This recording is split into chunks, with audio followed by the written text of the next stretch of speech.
Hello everyone, this is Tejal from Sunmug Software and today we will see how to add bean locations. So let's start.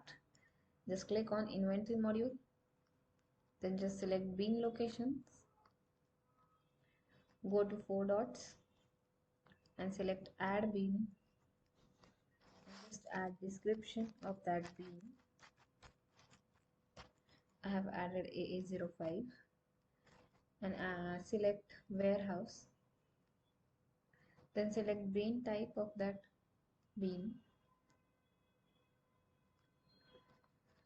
set active as yes and to be sold as yes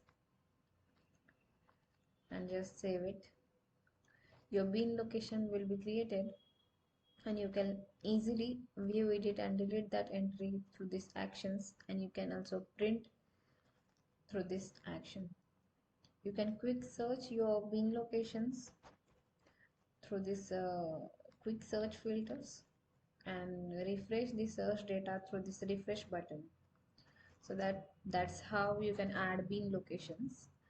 Thank you. If you get any queries to add bean locations, then please connect us at contact us@sunmulsoftware.com. See you soon in the next more interesting videos. Bye bye.